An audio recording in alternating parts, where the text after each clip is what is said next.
Welcome to a Horror and Coffee retro review. The movie, John Carpenter's The Thing. Let's check it out.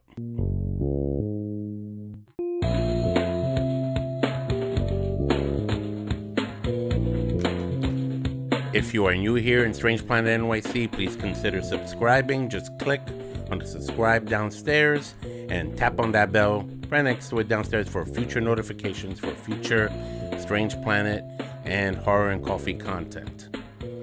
Yeah, I decided to go a little back and do a little retro work here. I have here, this is one of the first movies that my old Horror and Coffee buddy Vic showed me at his house when we were kids. John Carpenter's The Thing.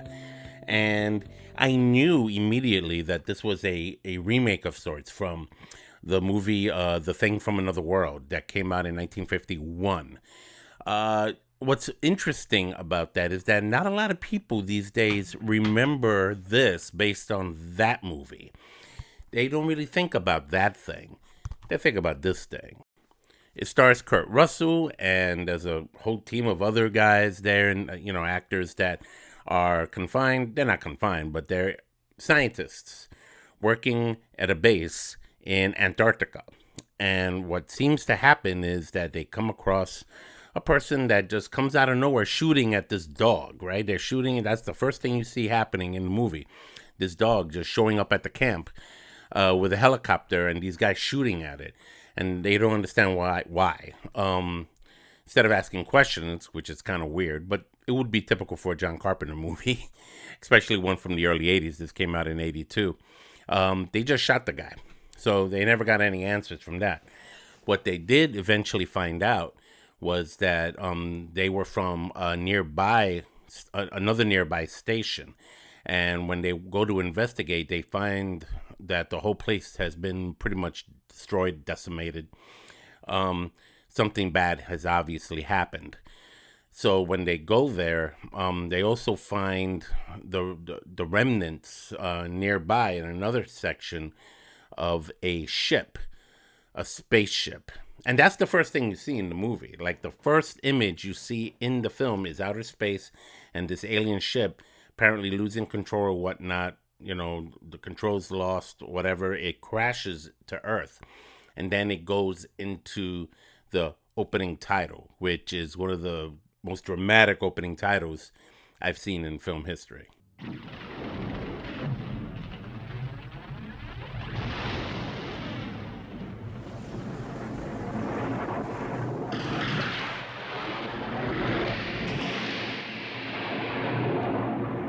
So it turns out, and this is a spoiler warning for those of you who haven't seen the movie yet, that the dog that these guys were chasing was, in fact, the Thing. Apparently, it's an alien species that has the ability to kind of transform itself into whatever it makes contact with. It takes their entire DNA coding, any life form, and it just replicates it perfectly to the point that you couldn't tell. And that's how the movie starts to slowly unfold. Why? It's crazy because you as an audience member, as you're watching this film, whether you saw it in the theaters all those years ago or you're just watching it in your living room for the first time, you get the sense of, okay, is it him? Is he the Thing now? Or is he the Thing? Because you don't know. You really don't know in this movie. And when it pops up, it takes you by surprise. Kurt Russell plays McReady, who is one of the pilots of the crew of the team there in Antarctica. And he's a disgruntled dude. He's always drinking. He's just like, whatever. But then when they discover that this creature exists and is among them, and it's slowly taking out everybody, they realize the seriousness of this. Especially there's a doctor guy who he kind of performs you see him in the movie. He performs kind of like an autopsy of sorts on one of the creatures, the creature that came from the dog kennel. If you saw that famous scene.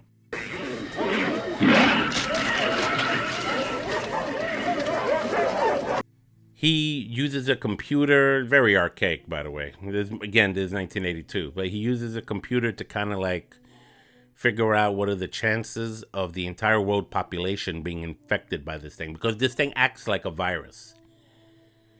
Knock on wood, right? It acts like a virus. It makes contact with you. It duplicates you perfectly, and what used to be you is now gone. You're dead. You're gone, right? But this thing has taken you over completely, and it's become you. But it's not you. It's the thing, right? It's this creature. You got to understand something funny about this. I had to think about it for a bit, but then it kind of like got to me. This was the time when this was the same year that E.T. came out. So when you think about a movie like E.T. and how family friendly it was, and how Steven Spielberg really made such an epic film out of E.T., the adventure of this boy and this alien that just wants to go home and stuff like that. John Carpenter kind of during the same year releases this film about an alien that comes to Earth, kind of like E.T., but then that's where it ends.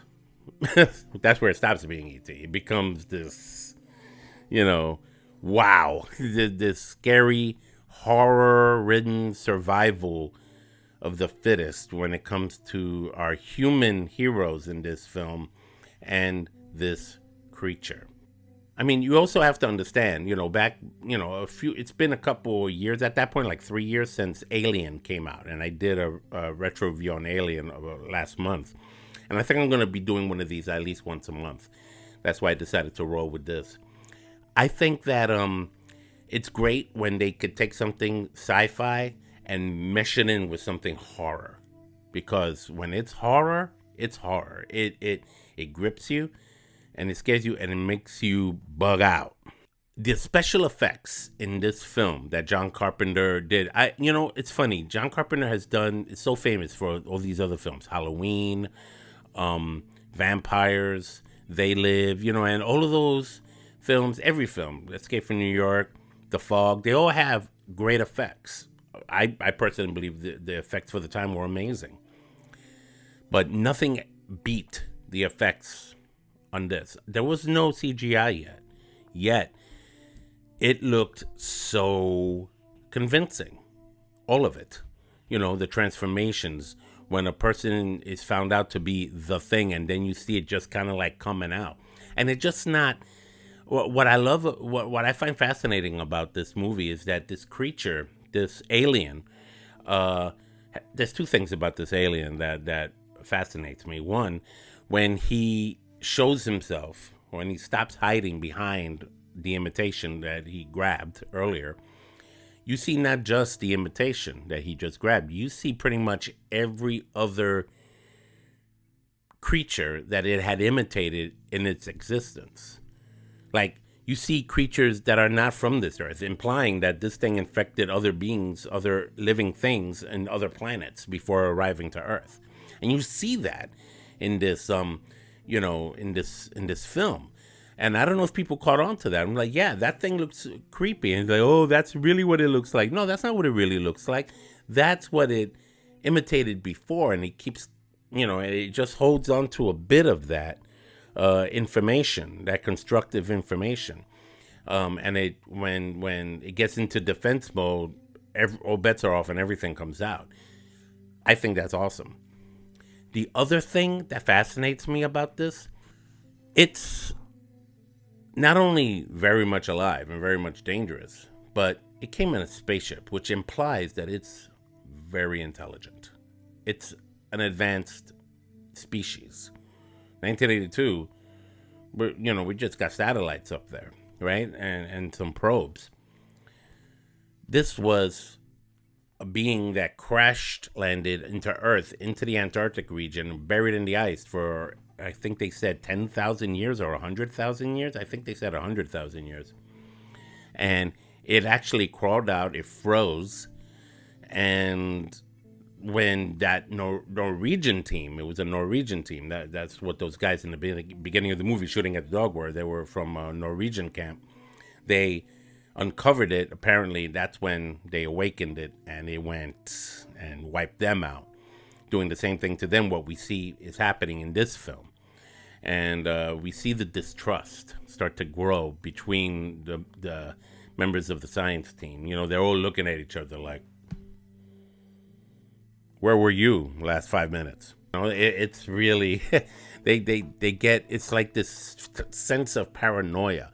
And as an audience member, as somebody who watches the movie, you kind of get to share in that. Like you're thinking, oh, look at that look he had. Look, he gave him that look. Oh, he must be the thing. And but you don't know really. And that's what's fascinating about this. That's what makes this great. It's a great movie to watch. It's definitely a classic. When it first came out, it was made on a budget of, I believe, $15 million. It didn't do too well in the box office, actually. As a matter of fact, it pretty much bombed. Not a lot of people liked this film back then. But this is one of those John Carpenter horror films that over time, it became more lovable. It became like a movie that became dear in the heart of many a John Carpenter fans, like myself, that said, you know what, this is a great movie. You know, I mean, some people liked it. Victor liked it. You know, he had a copy of it at home. He showed it to me, showed me those special scenes. And then eventually I got my own copy. It's an amazing movie. The music, again, by John Carpenter. He had some help with some other people, but John Carpenter made the theme, you know, because he likes to create the music and the tone for his films. And The Thing is no exception. Like you get this, you know, you get that sound, the soundtrack, which I think is an awesome soundtrack. I like the soundtrack. It definitely gives the feeling for it. This movie is a classic. If you haven't seen it yet, definitely check it out. If you want to watch something on Halloween night, or if you want to just, you know, in our quarantine moment right now as we're on lockdown, you know, download this on Apple Movies or something. I don't know, whatever streaming service you have your hands on, and check it out. But get ready. It's not for the very squeamish. This is some real, literally gut-wrenching material you're gonna watch here. Eh? I mean, personally, I was fascinated. I just was like, wow, you know, like my eyes got big. So definitely catch this film. I give The Thing in Horror and Coffee 5 coffee cups. It is a classic. I've watched this movie time and time again. Never get sick of it. You know a movie's this good. It deserves 5 coffee cups when you can watch it over and over again and never get tired of it. I mean, you get tired of it if you watch it 3 days in a row. But, you know, you watch it, put it away, a few months later, maybe a year later, pop it in again, and it's the same. And if you're a fan, if you're a horror fan, if you really love this John Carpenter movies and you love the craziness of this is the movie for you. I would also recommend the other movie that came out back, I think in 2009. I'm off. I think it's 2011 actually. The Thing. They did another Thing, and I have the copy somewhere. I was trying to find it to show it to you, but I do have it. I have it both on digital and Blu-ray.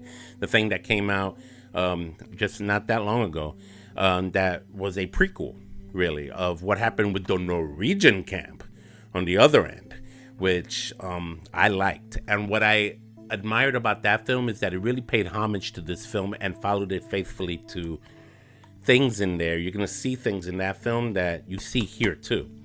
And you'll be like, oh, okay. And if you are a big fan of this movie, you're going to see the connect easily even in the prequel film that came out several years back, which I believed was amazing. And it really complemented this film big time. There was CGI there, but it still held to the prosthetics as well. It stayed faithful to the look of when the Thing would transform. Like, you saw what was CGI, but you also saw how good they made it. It was actually not bad. It didn't look cheesy. It wasn't cheesy CGI. It was like, really, they took good care of this. And I liked, and I definitely respect and admired their hard work to make sure that they got it right. And I think they did. So here you go. The Thing, John Carpenter's 1982 classic. What do you think of this film? Talk to me. Comment below and share with me your thoughts about John Carpenter's The Thing. You give it 5 coffee cups? How many coffee cups do you give it? Ralph Perez from Horror and Coffee, Strange Planet NYC. Take care and stay safe.